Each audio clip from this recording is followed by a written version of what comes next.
소중한 나.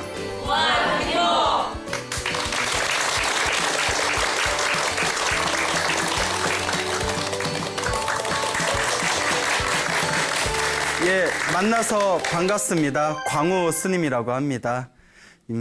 여러분들, 우리가 행복하게 살아가기 위해서는 부처님께서 반드시 복이 있어야 된다라고 말씀을 하셨습니다. 그래서 우리가 주변에 일이 굉장히 잘 풀리는 사람들을 보면 아이고 저 사람은 복이 많은가 보구나 이런 표현 사용하시죠. 네. 그리고 뭐 살아가면서 일이 잘 안 풀리면 아이고 전생에 좀 박복했나 보구나, 복을 안 지었나 보구나, 지지리도 복이 없구나 이런 표현 쓰지 않습니까? 네. 예, 왜 찔려요? 예, 갑자기 웃으셔서. 자, 이와 같이 복이 있어야 행복하게 살 수가 있다고 합니다. 자, 그래서 부처님께서 복을 짓기 위해서는 어떻게 해야 되는가? 첫 번째가 보시라고 했습니다. 무엇이라고요? 보시. 예. 그래서 이 보시를 우리가 쉽게 얘기하자면 누군가에게 아낌없이 베푸는 것을 뜻합니다. 누군가에게 아무런 대가 없이 아낌없이 베품으로써 그 강력한 선업과 공덕과 복의 힘이 생기고 그 보시의 공덕으로 인하여 다음 생이든 다다음 생이든 행복한 삶을 영위하게 될 것이다 라고 경전에 무수하게 이런 보시공덕에 대한 이야기가 나옵니다. 부처님, 2600여 년 전 이 세상에 출현하셨던 석가모니 부처님 밑에는 수많은 불제자들이 있었습니다.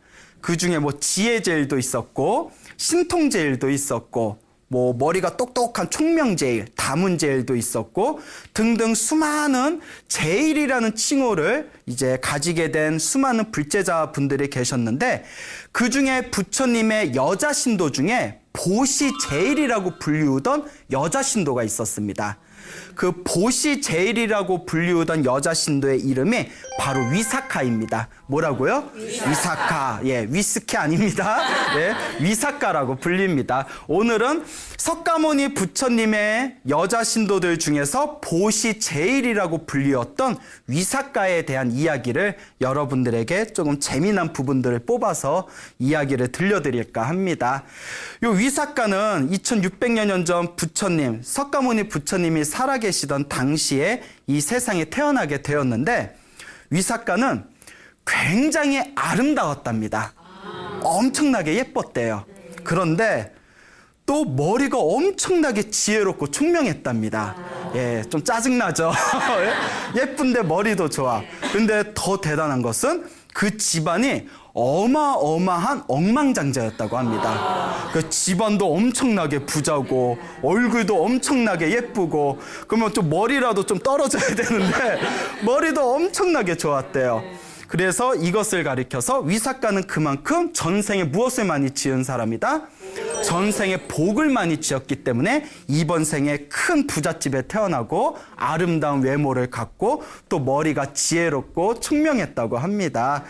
자, 이 위사카가 7살 때 일입니다. 위사카가 이제 7살이었을 때 석가모니 부처님께서 어느 날 깊은 이 선정, 산매에 들어가셔서 내가 마땅히 제도해야 할 인연 있는 중생이 어디에 있는가 하고 신통의 눈으로 중생들을 찬찬히 살펴보시게 됩니다.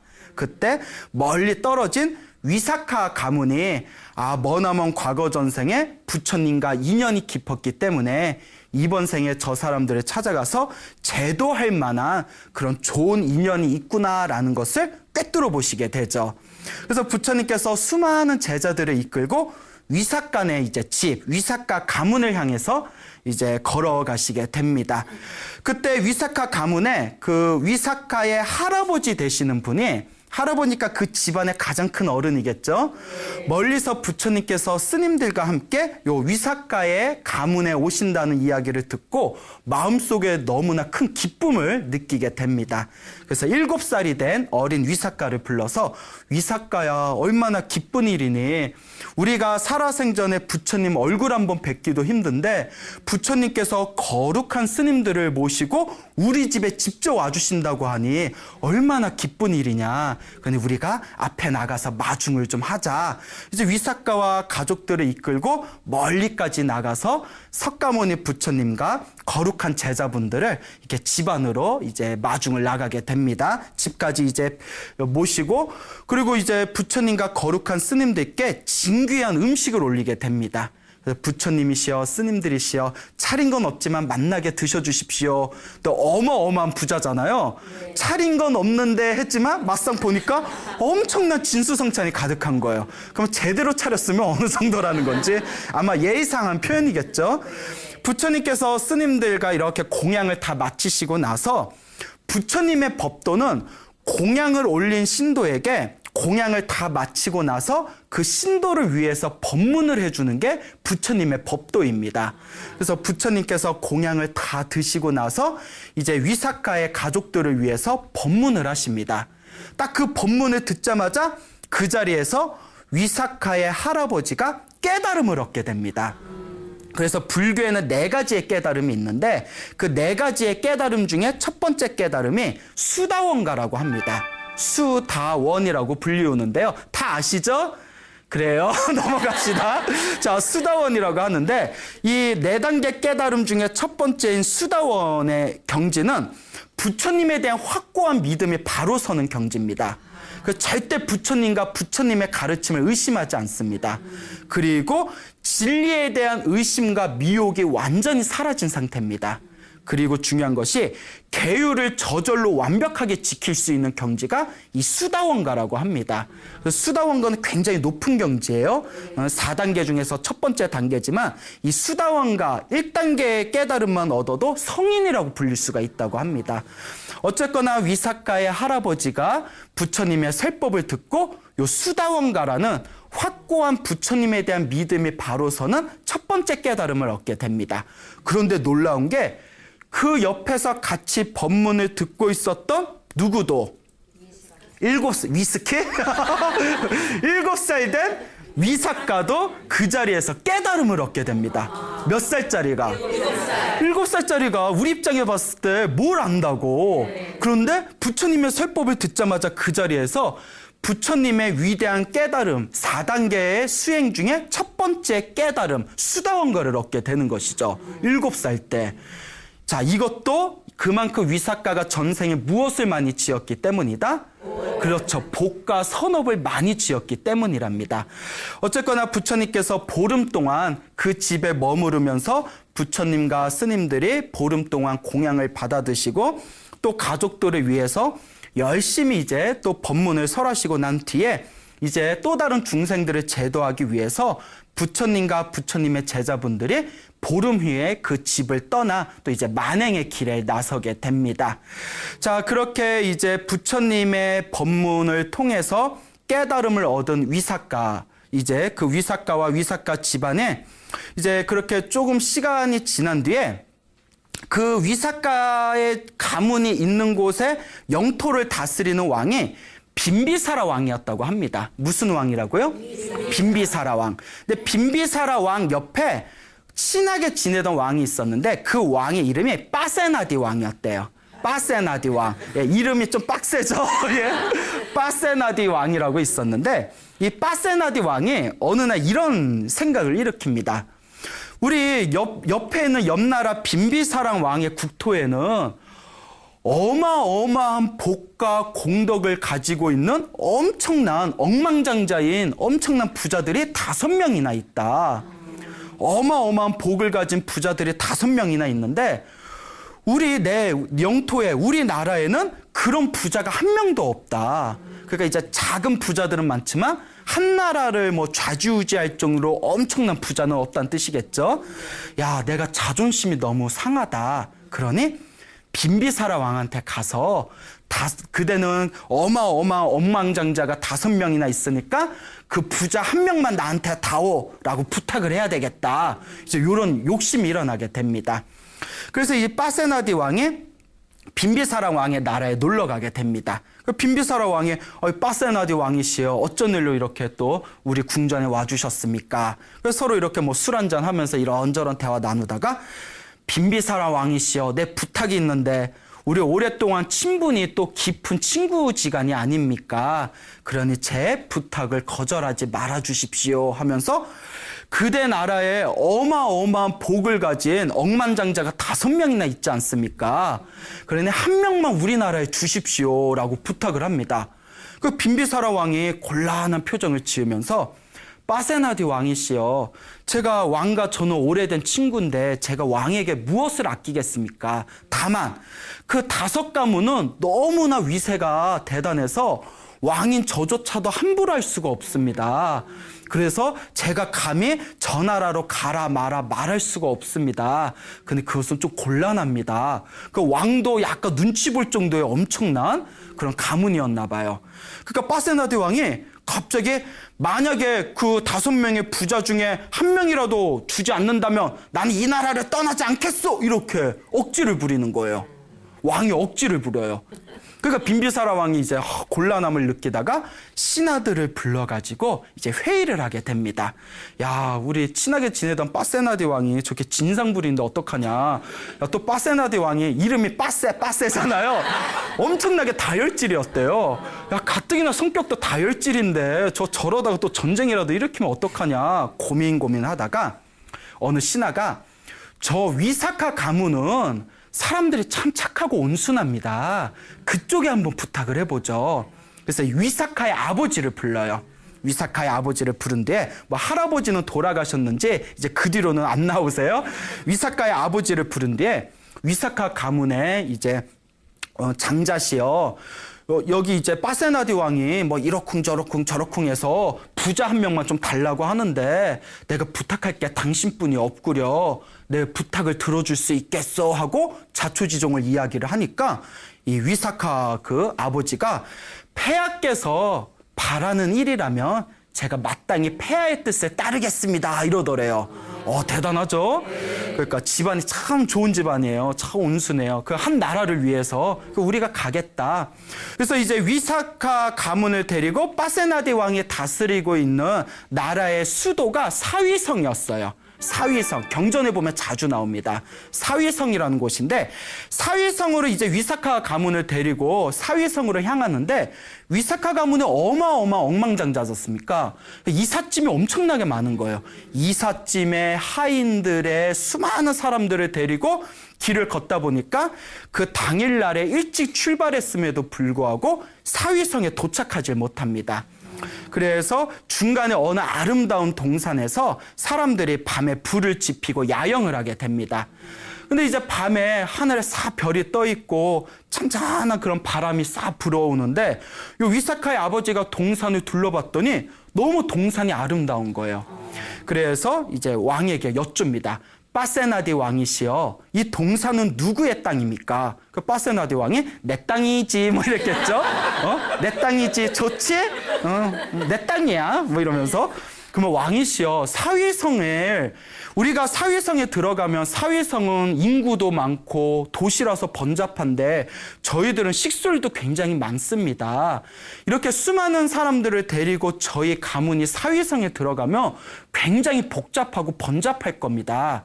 그럴 바에야 만약에 왕께서 허락해 주신다면 이 땅에다가 저희들 가문의 주거지로 삼고 싶습니다 라고 청을 올려요. 그 빠세나디 왕은 어쨌거나 자기 영토 안에 부자가 있으면 되는 거니까 아이고 뭐 자네가 원한다면 이렇게 따라와 준 것만도 고마운데 그러면 이 동산을 자네에게 선물로 내리겠어 이러는 거예요. 야, 그 통이 커? 예, 통이 커요. 그래가지고 이제 그 아름다운 동산을 위사카 가문에 넘겨주고 위사카 가문은 그곳에다가 자기네 가문들이 살 수 있는 마을을 만들어서 그곳을 이제 주거지로 삼아서 살아가게 됩니다.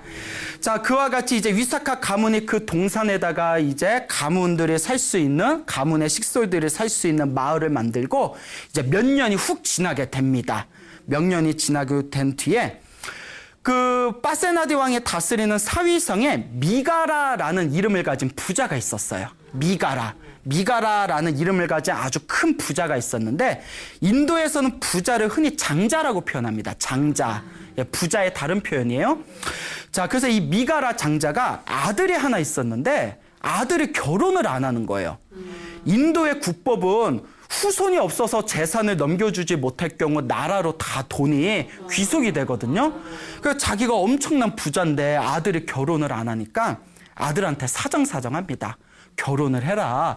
네가 원하는 여자가 있으면 데려와라. 뭐가 문제냐. 그 아들이 결혼할 마음이 없는 독신주의자였나 봐요. 뭐 그럴 바에 그 뭐 출가하든가. 자, 어쨌거나. 자, 그래서 이제 결혼을 하기 싫은데 아버지가 자꾸 결혼하라니까 5가지 조건을 이제 이야기를 합니다. 아버지, 이 5가지 조건에 부합되는 여자가 있다면 제가 결혼하겠습니다. 첫째, 머릿결이 아름다워야 됩니다. 예, 머릿결이 아름다워야 됩니다. 2번째, 살이 아름다워야 됩니다. 살덩어리가 아름다워야 됩니다. 예, 뭐 변태야. 예. 자, 3번째, 갈수록 이제 전입가경이에요. 뼈가 아름다워야 됩니다. 뼈가 아름다운 거 어떻게 봐야 돼요? 이렇게 살을 갈라서 봐야 되나? 뼈가 아름다워야 됩니다. 4번째, 피부가 또 아름다워야 됩니다. 피부가 아름다워야 됩니다.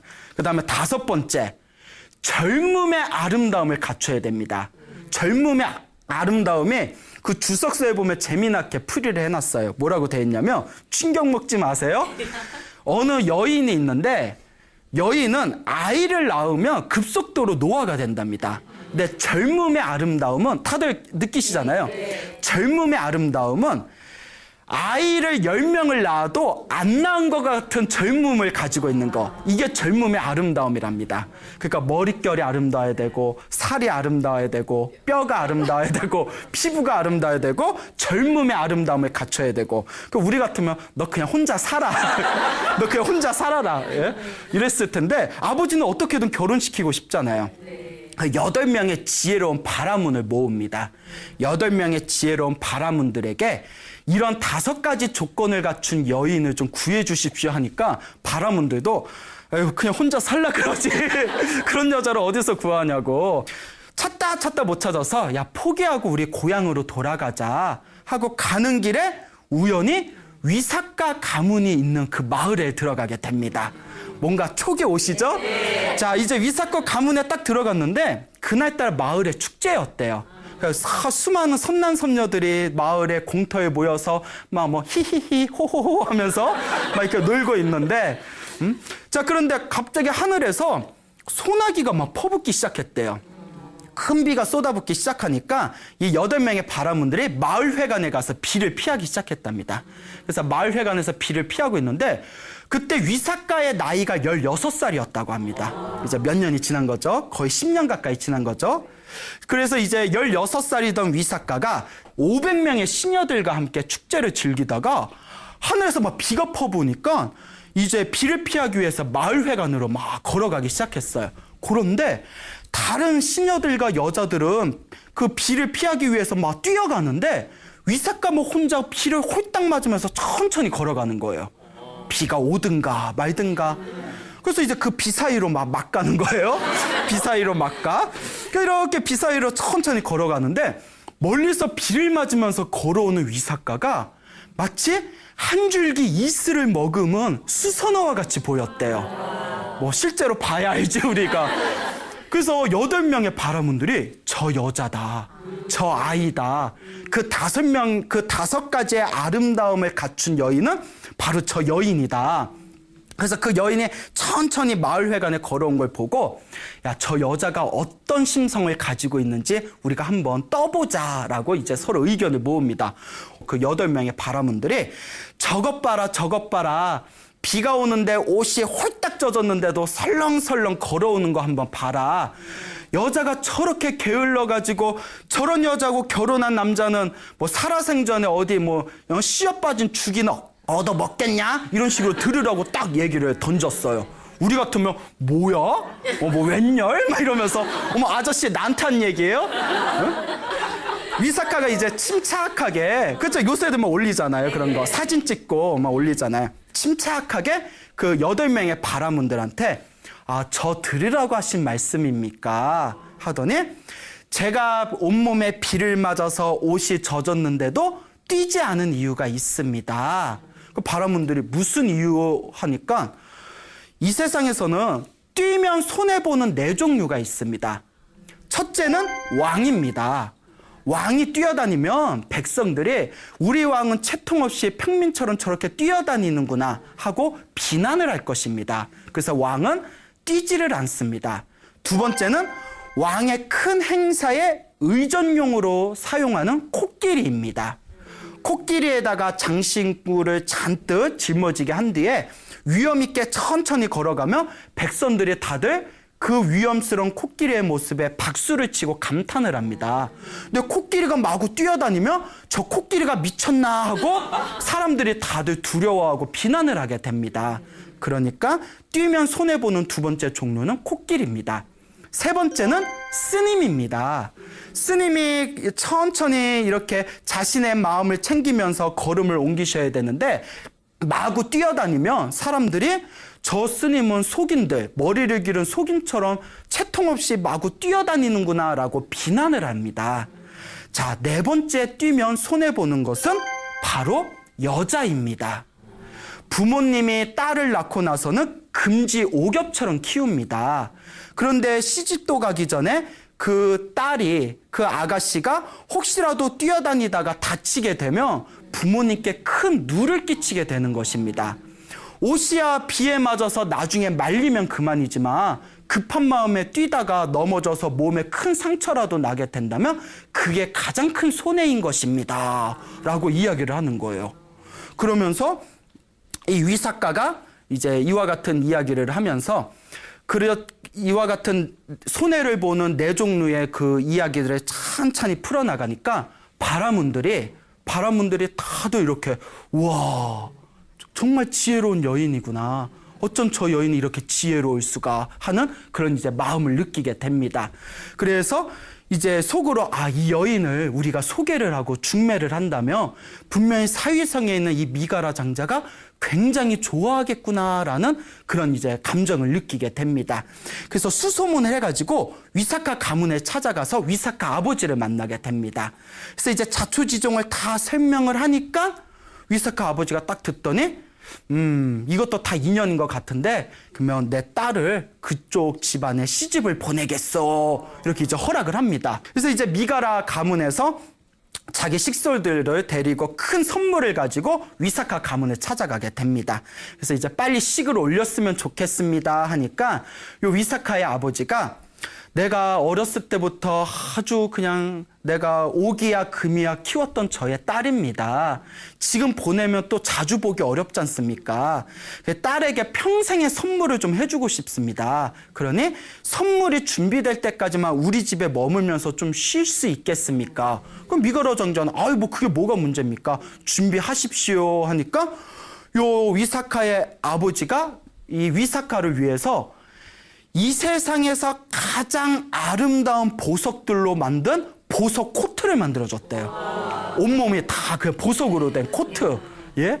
이제 보석 코트가 다 마련이 되고 나서 4개월이 지난 뒤에 이 위사카의 아버지가 위사카를 이제 시댁으로 보내기 위해서 어마어마한 선물들을 잔뜩 준비를 하게 됩니다. 그리고 또 수많은 하인들을 옆에다 붙여줘요. 그러면서 밤에 마지막 날 그 전날 밤에 위사카를 살짝 부릅니다. 위사카야, 내일이면 네가 이제 시댁을 가야 되는데 내가 너에게 10가지 교훈을 전해주겠다. 그러니 하나하나 잘 기억해라 하면서 10가지 교훈을 전해줍니다. 그 10가지 교훈이 무엇이냐면 첫째, 집안에 있는 불을 밖에 옮기지 말아라. 둘째, 뭔 뜻인지 알고 이러시는 거예요? 둘째, 집 밖에 있는 불을 집 안으로 옮기지 말라. 셋째, 돌려주면 주어라. 넷째, 돌려주지 않으면 주지 말아라. 다섯째, 조금 이따 또 나오니까 외우실 필요 없어요. 예, 조금 이따 또 나올 거예요. 다섯 번째, 돌려주거나 돌려주지 않거나 그냥 주어라. 그 다음에 여섯 번째, 행복하게 앉아라. 일곱 번째, 행복하게 먹어라. 여덟 번째, 행복하게 잠자라. 그 다음에 아홉 번째, 불꽃을 잘 감수해라. 마지막 10번째, 가정의 신들을 존중하라. 라는 10가지의 교훈을 가르쳐 줍니다. 다 외우셨어요? 예, 조금 이따 또 나와요. 근데 옆에 그 옆방에서 쉬고 있는 그 미가라 장자, 시아버지가 그 얘기 듣고 참 집안 이상하네. 아, 집안에 있는 불을 밖에 빌려주지도 말고 뭐라 하니까 참 집안 깝깝하네. 이제 혼자 이런 생각을 합니다. 어쨌거나 그 다음 날이 돼서 위삭가는 아버지가 주신 보석, 화려한 세상에 둘도 볼 수 없는 보석 코트를 이제 몸에다 걸치고 아름다운 수레를 타고 수많은 하인들과 또 시댁 식구들한테 나눠줄 어마어마한 선물들을 가지고 자기의 시아버지가 될 분인 미가라 장자와 함께 사위성으로 들어가게 됩니다. 사위성으로 들어갔을 때, 야, 미가라 장자가 저 위사카 가문의 그 유명한 그 위사카라는 그 여인네를 며느리로 삼아서 지금 오고 있대. 이런 소문이 퍼지니까 사람들이 다들 그 도시에 나와가지고 위사카의 행렬을 다들 쳐다보면서 그 어마어마한 모습에 다들 감탄을 했다고 합니다. 자, 어쨌거나 이제 위사카가 사위성의 미가라 장자의 집에다 이제 시댁이죠. 거기다 이제 짐을 다 풀고 아직은 정식 결혼식을 안 올렸잖아요. 이제 정식 결혼식을 올리기 위해서 인도는 결혼식을 굉장히 크게 한답니다. 그래서 몇 날 며칠 동안 결혼식 준비를 하고 그동안은 이제 위사카가 미가라 장자 집에서 이제 방 하나를 얻어서 아직 정식 결혼을 안 했으니까 신랑이랑 합방은 하지 않고 혼자 이렇게 지내면서 집안일을 도와주고 있었답니다. 근데 이 미가라 장자는 종교가 있었는데 어떤 종교냐면 옷을 홀딱 벗은 나체 수행자를 섬기는 종교인이었다고 합니다. 지금도 인도에 보면 옷을 몸에다 실 한 오라기도 걸치지 않고 옷을 홀딱 벗고 다니는 나체 수행자들이 있거든요. 그래서 뭐 자이나교나 이런 종교가 있는데 그런 나체 수행자를 모시고 있는 종교의 그런 어떤 신도였다고 해요. 그래서 이제 이 미가라 장자가 자기 이제 며느리 될 사람이 워낙 잘나내니까 자기가 존경하는 스승님들께 자랑하고 싶어서 나체 수행자들 수백 명을 집안에 모셨답니다.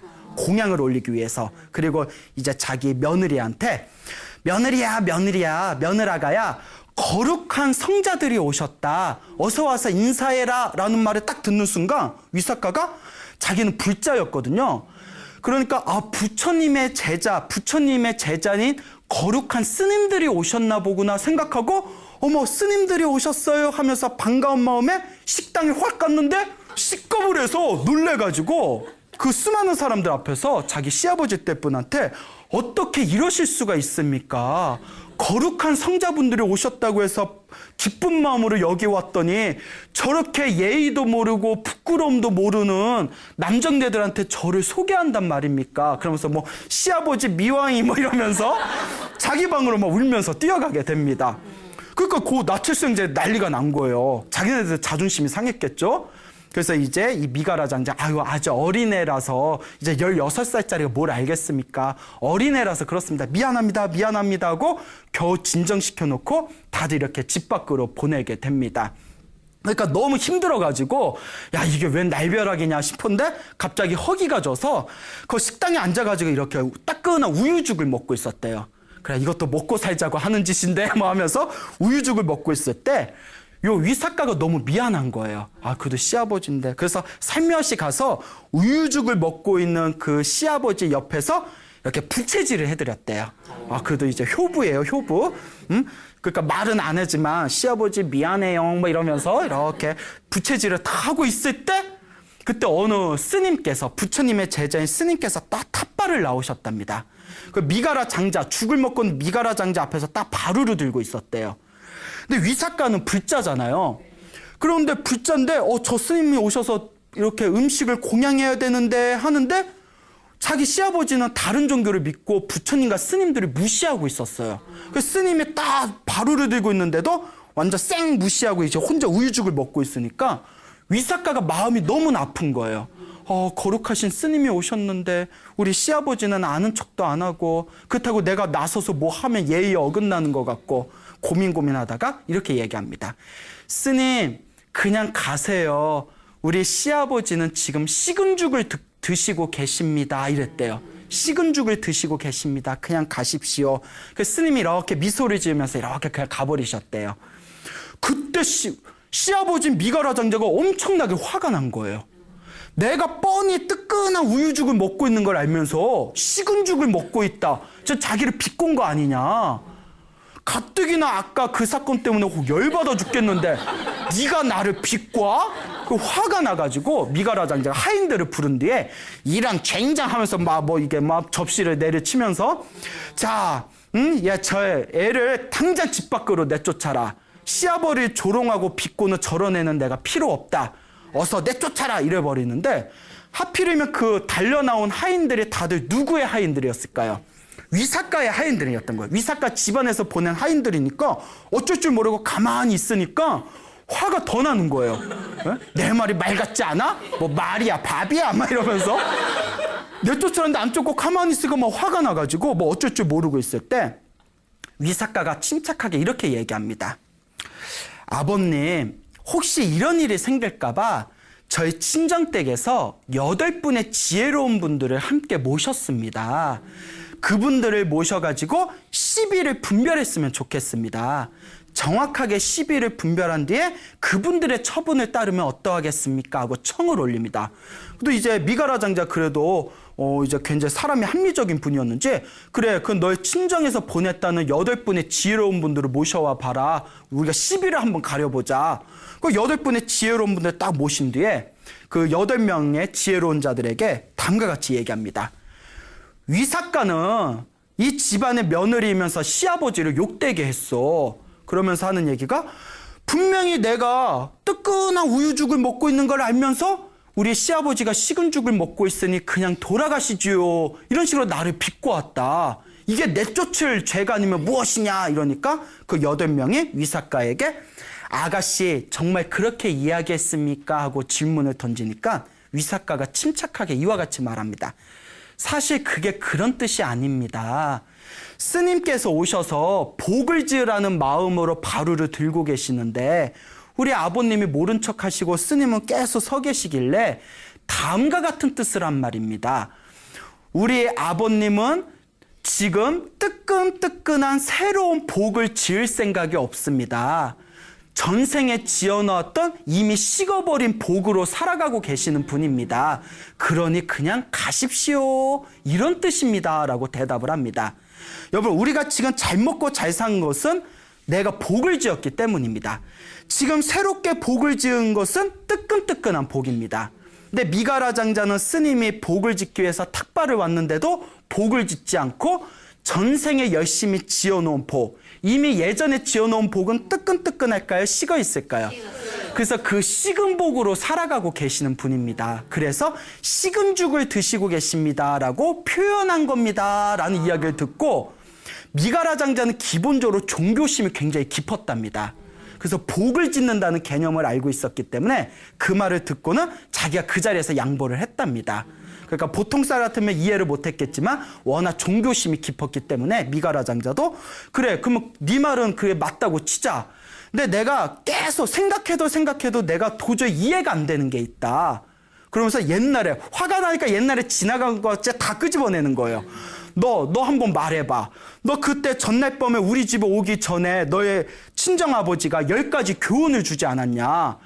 야, 뭔 놈의 집안이 그렇게 갑갑해가지고 불씨도 빌려주지 말고 남의 불씨도 가져오지 말고 그런 집안이 어딨냐 하고 이렇게 그렇게 이제 신랄하게 비판을 했다고 합니다. 그러니까 이제 위사카가 그 얘기를 듣고는 미소를 지으면서 아버님이 오해하셨나 봅니다. 제가 그 10가지의 뜻을 자세히 가르쳐 드리겠습니다.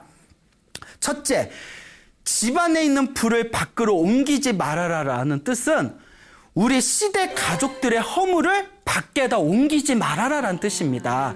그게 가장 무서운 불이라는 뜻입니다. 그리고 집 밖에 있는 불을 집 안으로 옮기지 말라는 것은 다른 이웃집에 있는 어떤 단점이나 안 좋은 소문을 집안에 가져와서 집안 사람들에게 퍼뜨리지 말라는 뜻입니다. 그 시비거리가 무서운 불씨가 된다는 얘기입니다. 이제 이해가 가시죠? 그 다음에 세 번째, 네 번째가 돌려주면 주고 돌려주지 않으면 주지 말아라. 이게 세 번째, 네 번째였죠? 요 뜻은 누군가에게 물건을 빌려줬는데 돌려주지 않으면 다시는 주지 말아라라는 뜻이고, 다시 돌려주면 그 사람한테는 다시 빌려줘도 된다는 뜻입니다. 그게 집안의 물건을 아끼는 비결이라는 뜻입니다. 그러니까 그 다섯 번째, 돌려주든 돌려주지 않든 그냥 무조건 주어라. 그거는 또 무슨 말이냐? 말이 안 되지 않냐? 이러니까 그건 그 뜻이 아니라 친한 친구나 가난하고 힘든 사람이나 주변의 이웃들에게는 그 사람이 보답을 하든 보답을 하지 않든 그냥 베풀어라 라는 뜻입니다. 그러니까 받든 보답을 받든 받지 않든 그냥 베풀어라 라는 뜻이 되겠습니다 하니까 그 말도 맞는 거예요. 그리고 행복하게 앉아라 라는 뜻은 집안의 어른들을 대할 때 언제 일어나야 되고 언제 앉아야 되는지를 명확하게 이해해라 라는 뜻이고, 행복하게 먹어라 라는 뜻은 내가 먼저 먹기 전에 집안의 어르신들께서 먼저 드셨는지 살펴본 뒤에 음식을 먹어라 라는 뜻입니다.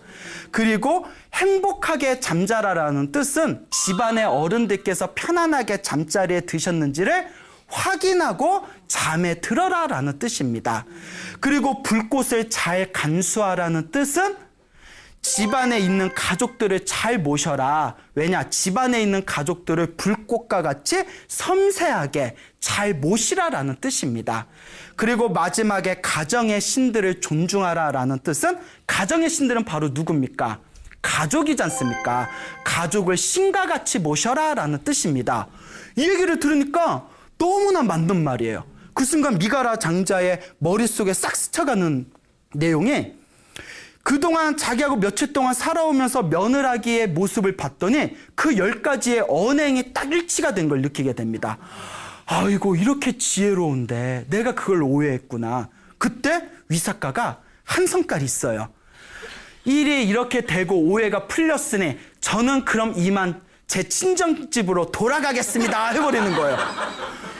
미가라가, 그러니까 성깔이 있어요? 미가라가 그냥 버선발로 뛰쳐나가서 내가 미안하다, 내가 잘못했다, 너의 내가 진실을 몰랐다, 그러니 가지 말아라. 자, 이때 위사카가 머리가 엄청 좋다고 했죠. 이때 딜을 겁니다. 딜. 그 속된 말로 쇼부 본다 하죠. 네? 딜을 겁니다. 협상을 합니다. 아버님, 대신 제가 친정으로 안 돌아가는 대신 조건이 있습니다. 저는 어렸을 때부터 불제자였습니다. 부처님과 스님들을 볼 수 없는 삶은 저에게 의미가 없습니다. 제가 부처님과 스님들을 제 마음대로 공양 올리고 법문을 들을 수 있도록 저에게 그 자유를 주십시오라고 청을 하니까 너무나 이제 며느라기가 너무나 소중하잖아요. 그래, 네가 원하면 네 마음대로 다 해라. 너 마음대로 부처님과 스님을 모셔라. 그러니 내 집에서 떠나지만 말아다오라고 이야기했다고 합니다. 그래서 며느리 사랑은 누구예요? 시아버지입니까? 자, 그래서 기쁜 마음으로 요 위사카가 부처님과 스님들이 그 다음날 모십니다. 그 엄청난 진수성찬을 차리게 됐을 때 미가라 장자가 모시고 있던 나체 수행자들 수백 명 이 소식을 듣고 집안에 난입을 한 거예요.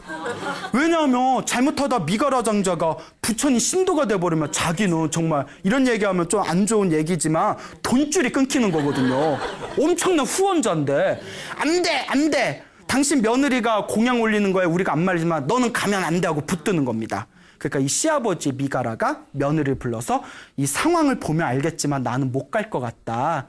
네가 공양을 따로 올려다오. 나는 여기 이분들을 좀 진정시키고 있겠다. 그래서 며느리가 그러면 제가 알아서 공양 올리겠습니다 하고 부처님과 스님들을 모셔놓고 공양을 정성껏 올린 뒤에 공양이 다 마치고 나서 부처님께서 부처님의 법도대로 이제 집안 사람들에게 법문을 하게 됩니다. 그때 이제 며느리인 위사카가 아버님, 부처님이 법문하시는데 법문이라도 들으시죠 하니까 그 나체 수행자들 붙들고 있으니까 안 되잖아요. 그러면 옆에 커튼 하나를 쳐놓고 커튼 밖에서 내가 들을 테니까 그냥 법문, 너희들끼리 법문 들어라. 난 커튼 밖에서 그냥 듣고 있을게. 왜냐면 나체 수행자에 못 가고 붙드니까. 그 커튼 밖에서 그냥 이렇게 듣고 있을게. 얼굴 못 봐도 음성으로 들으면 되지. 뭐 음성 지원 막 이래가지고. 그런데 부처님에게는 신비한 능력이 있답니다. 여러분 혹시 이런 경험 있습니까? 달 밑에 걷고 있으면 달을 이렇게 보면 계속 달이 나를 따라오는 것 같은 착각을 일으킬 때 있죠. 그래서 애기들 데리고 가면 애기들은 엄마 달이 자꾸 날 따라와. 나 왜 따라오는 거야 하면 네가 예뻐서 달님이 따라가는 거야. 기억나시죠? 예, 그때가 좋았죠. 자, 그래서 수많은 사람들이 달을 보면 자기를 따라오는 것 같이 느끼듯이 부처님의 설법을 들으면 그곳에 있는 수많은 사람들은 부처님이 자기한테 설법하는 것처럼 느낀답니다. 부처님은 그런 신비한 능력이 있으셨대요. 부처님이 커튼을 사이에 두고 부처님이 사람들한테 법문을 했을 때 미가라 장자는 커튼 밖에서 귀로만 듣고 있지만 마치 부처님이 자기 앞에서 오직 자기만을 바라보면서 법문하는 것 같은 강력한 믿음을 일으키게 됩니다. 그리고 부처님의 법문이 끝나는 순간 그 자리에서 깨달음을 얻게 됩니다. 깨달음을 얻는 순간 눈이 확 밝아지고 마음에 있었던 부처님에 대한 어떤 의심과 미혹이 우수수수수 무너지면서 확고한 부처님에 대한 믿음이 바로 서게 됩니다.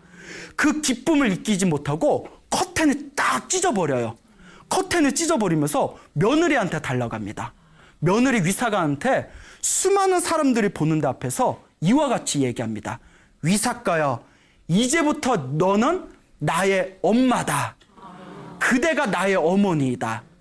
나를 낳아주신 것은 육체의 어머니이지만 나를 진리로 인도해 준 것은 며느리 위사가여, 네가 나의 어머니다 하면서 이제 부처님 앞에서 시아버지는 이제 미가라가 부처님 앞에서 막 눈물을 펑펑 흘리면서 합장을 하고 다음과 같이 외칩니다.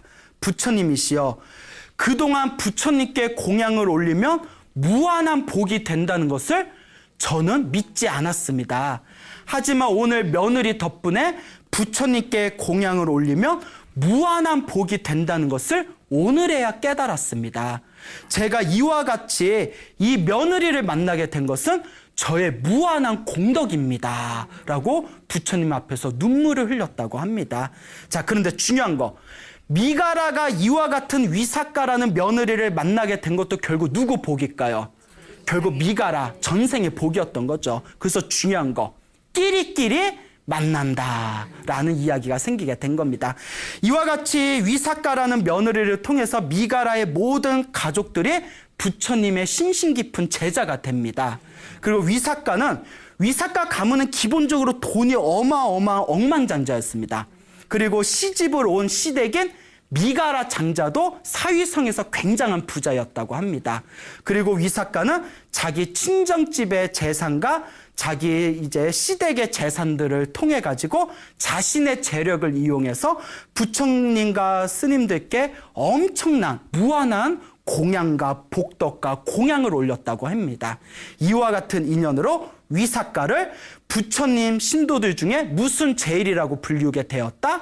보시 제일이라고 불리우게 됩니다. 자, 그래서 위사가는 아들과 딸을 10명을 낳았다고 합니다. 그리고 10명의 아들과 딸들은 또 10명씩의 아들과 딸을 낳았다고 합니다. 그래서 위사가는 예쁘죠, 머리 똑똑하죠, 돈 많죠, 그리고 120살을 아무런 질병 없이 살았다고 합니다. 자, 이것도 누가 지은 복일까요? 위사가가 자신의 보시와 심심과 믿음을 통해서 지은 복이었다는 것을 기억하시기 바랍니다. 여러분, 행복해지고 싶습니까? 네. 행복을 창조하고 싶습니까? 네. 복을 지으십시오.